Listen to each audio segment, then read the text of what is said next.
তুমি ব্লেন্ডার দিয়ে সন্ধ্যাবেলা কি পিঠা বানাবা?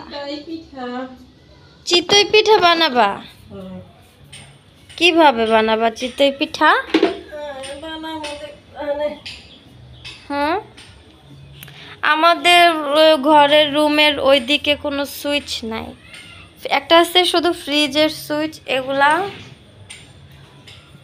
আর কোথাও অন্য রুমে এই সুইচ নাই। কিন্তু এই যে ব্লেন্ডারের এটা আসলে এটার সাথে দিয়ে তারপরে এটা ব্যবহার করতে হয়। এই যে ব্ল্যাক কালারের কস্টিপ দেখতেছেন, এটা আমাদের বাবু রায়ান, ও তো এখন একটু হাঁপুড় দিতে পারে, আপনারা তো দেখেনি, তো ওইটাই সেরকম খোঁচায় এগুলোর ভিতরে হাত দেয়, আর তো ডাইরেক্ট লাইন সুইচ নেই, এই জন্য এখানে কস্টিপ দিয়ে রাখছে আম্মু। আর আম্মু এখন ব্লেন্ডার নামাইছে, এটা দিয়ে ওই চাল গুঁড়ো করে দিতে হবে আম্মুকে। আম্মু আসলে এটা ব্যবহার করতে পারে না, এই জন্য আম্মুকে হেল্প করি। এই যে আম্মু সব কিছু নিয়ে আসছে, ওই যে আম্মু লাইটটা জ্বালাও, হ্যাঁ, চাল ভিজিয়ে রাখছে। এই যে চালটা দেখতেছেন, আপনারা আমার ভিডিওতে দেখছেন কিনা আমি জানি না, ওই যে ছাদে যে আল্লাহ ধান রোদ দিছিল না, ওই ধান ভাঙানোর পরে এই খুদগুলো বের হয়েছে, এগুলো দিয়ে আম্মু পিঠা বানাবে এখন, আর আমি আম্মুকে হেল্প করবো পিঠা বানাইতে। দেখেন, আগে এটা খুলে নেই, আল্লাহ ভিজা হাত দিয়ে ধরতেছি, এখনই তো কান আমাকে ঝাঁকানাকা লাগাই দিবে। এটা আমি এখন লাগাই, পেস্টটা খুলে দাও আম্মু, পেস্টটা খুলে দাও।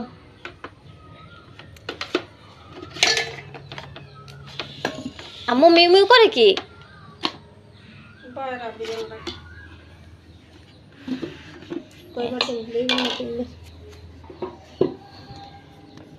ব্লেন্ডারের চামচ, আমাদের এই ব্লেন্ডারটা কিন্তু অনেক ভালো আছে, এর আগে আমরা একটা ব্লেন্ডার ব্যবহার করছি, তো ব্লেন্ডার খুব একটা ভালো ছিল না।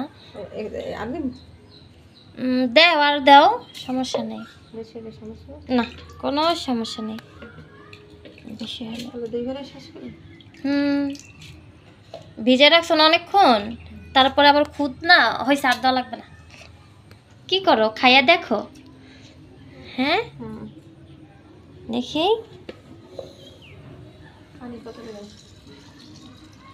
হয়েছে হয়েছে। মা এটা দিয়ে কি চাপটি বানাবা নাকি চিতই পিঠা? এই এরকম গুঁড়া দিয়া চিতই পিঠা কি হবে? না, এটা বসাও, জাতা দিয়ে বসাও, না তো এদিক দিয়ে বের হয়ে যাবে গুঁড়া। হ্যাঁ, শুরু করে দিলাম। হ্যাঁ, এখানে ধরো, নাহলে আমি ভিডিও করতে পারি না।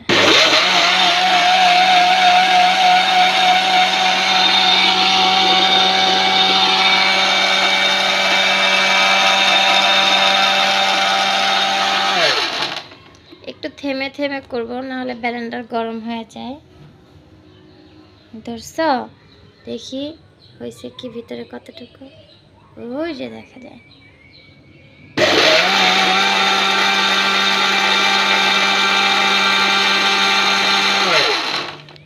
আমার বেশি পানি হয়ে গেছে নাকি? তাহলে চাল আরো দাও, বেশি পানি হলে। এ হে, কি করছো তুমি এটা? দেখেন আমার হাত মেখে ফেলছে আম্মু, তুমি কি করছো এটা? হ্যাঁ, এই দেখো কি করছো এটা, কিছু হয় নাই না? এখন তোমার না দিয়ে মাসি, হ্যাঁ আরো চাল দাও, বেশি পানি দিয়ে ফেলছো তুমি, সব চাল দিয়ে দাও, আর পানি দিও না। সবগুলা চাল দিয়ে দাও। দেখেন ফ্লোরও মেখে গেছে, আমার হাত মেখে গেছে। আম্মু এটা ব্যবহার করতে পারে না, আম্মু যখন এইগুলা ব্যবহার করতে আসে তখনই আম্মু এগুলা করে। হয়েছে কতগুলো হয়েছে দেখছেন? এটার এক মনে হচ্ছে যে জুস বানাইতেছি, চালের জুস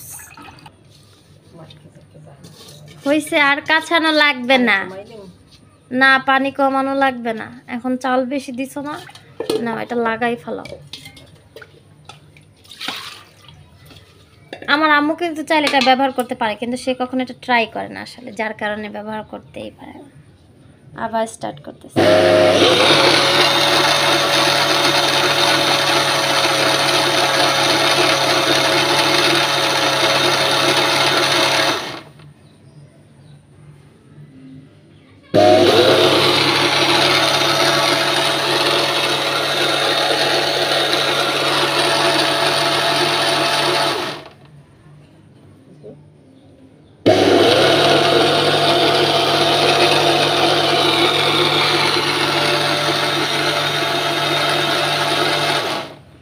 দেখো তো, এবার আলগাই আছে। চামচ দিয়ে নাড়া দাও, দেখো হয়েছে নাকি। তোমার পিঠা এখন কি হবে? হ্যাঁ ঠিক আছে নাকি বেশি পাতলা হয়ে গেছে? একদম ঠিক আছে। দেখি আমি একটু লাড়া দিয়ে সবাইকে দেখাই। তুমি এটা শিখো না কেন মা? আমি কতদিন করে দিব? 2 দিন পরে আমি তো শ্বশুর বাড়ি চলে যাব, তখন তুমি কিভাবে করবা? এখন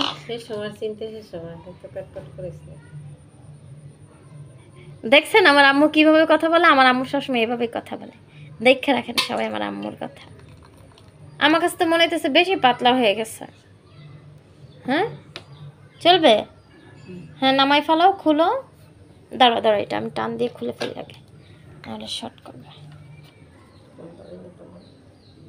দেখছেন এখন পর্যন্ত এইটাও খুলতে পারে না, আর আমাকে বলে বেশি পেট পেট করিস না। হ্যাঁ এবার খুলো।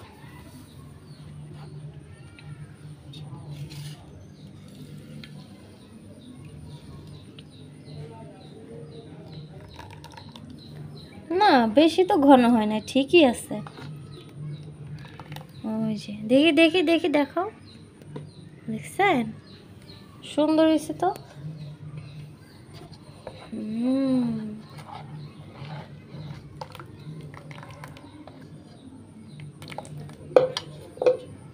অনেক সুন্দর হয়েছে।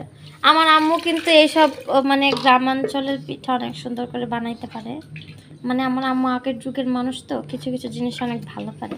আবার আগের যুগের মানুষ হওয়ার কারণে আবার কিছু কিছু জিনিস পারে না। আমার আম্মুর মতন আরও অনেকের আম্মু এরকম, আমি জানি। দেখেন কি সুন্দর হয়েছে। তো আজকে এই পর্যন্তই, কথা আর বাড়াবো না। পিঠা বানানোর পর আপনাদেরকে দেখাবো যে আমার আম্মু এটা দিয়ে কেমন পিঠা বানাইছে। আল্লাহ হাফিজ।